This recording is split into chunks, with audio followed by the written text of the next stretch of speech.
Yeah, it was a great, I mean, I don't think either coach or either coaching staff was, ecstatic about the way the game was played. But, obviously when you get into these, playoff formats, there's an incredible amount of intensity and a lot of will on both teams' part, and a lot of funny things can happen, or maybe in some instances not so funny things. So it just makes for an interesting game, I'm sure, for the fans, not for the coaches.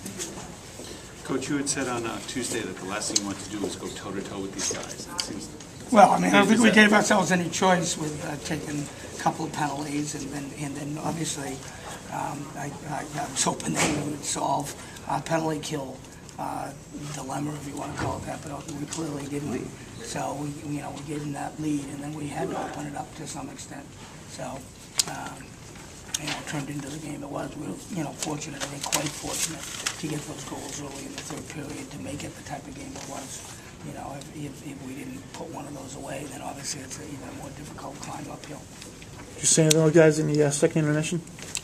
No, I mean, we're long, so they've heard it all from me over the course of the year, and yelling and screaming doesn't get it done. We just try to get them organized and make a couple of points to try to keep them in it. A lot of hockey still to be played, so just trying to get them so that we play a little bit better for the remainder of the series. The team has been working really hard day in and day out, and it's been helping me a lot. I've been working with coaches a lot after practice and just taking a couple extra shots. And tonight, I mean, Stevie Witt and Joe Witt just put it right in my wheelhouse. So it was easy.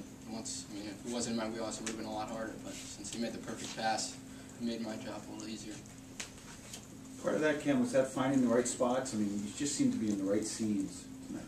Yeah, I tried to find the soft spot, and we've been working on that in practice a lot. And we watched a little bit of video of last time we played them, and we realized that the soft spot's open, so we tried to just, like I said, find the soft spot, and I was fortunate to find it. Your power play unit really seemed to click. I mean, you scored, I think you guys were on for all three of the power play goals, but then you have additionally had a bunch of other good looks. I mean, do you just feel the comfort at this point with that unit? Yeah, I mean, like I said, we've been working real hard in practice, and we've been drawing up a bunch of plays, set plays to have, and I mean, we're moving the puck around really well, tape to tape, and that just makes it a lot easier. Jerry, did you feel Parker looked jumpy at all at any time, maybe particularly early in the third there? Yeah, I thought he did. It was his first taste of playoff hockey, and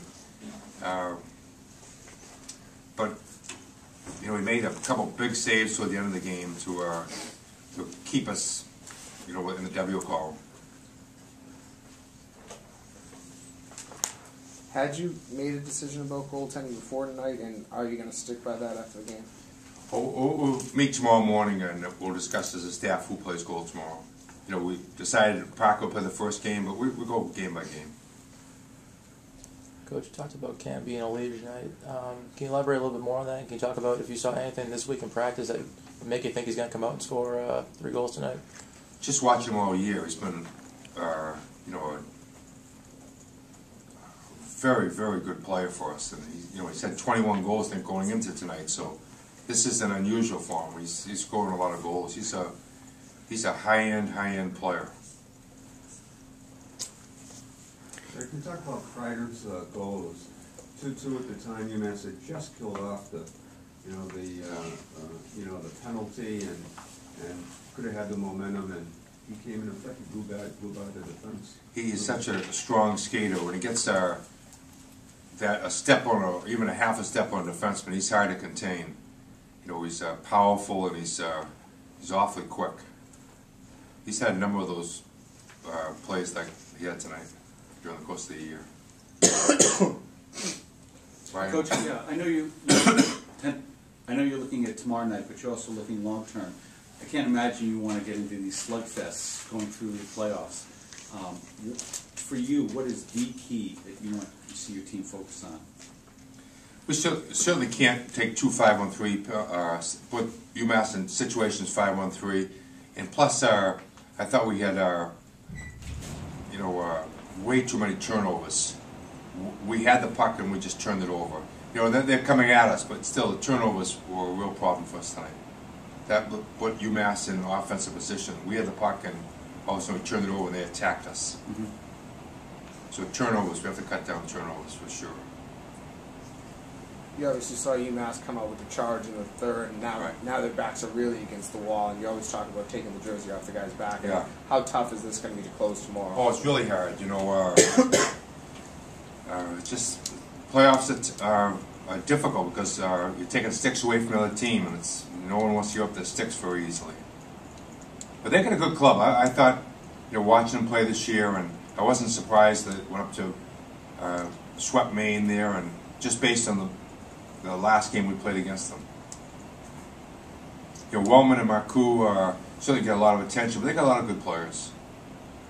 It's a formidable team for us to play.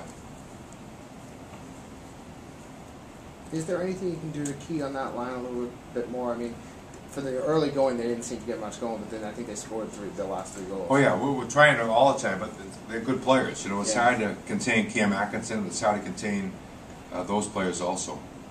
That's as good a line as we've seen, you know, all year. Marcou, Wellman, and LeComte.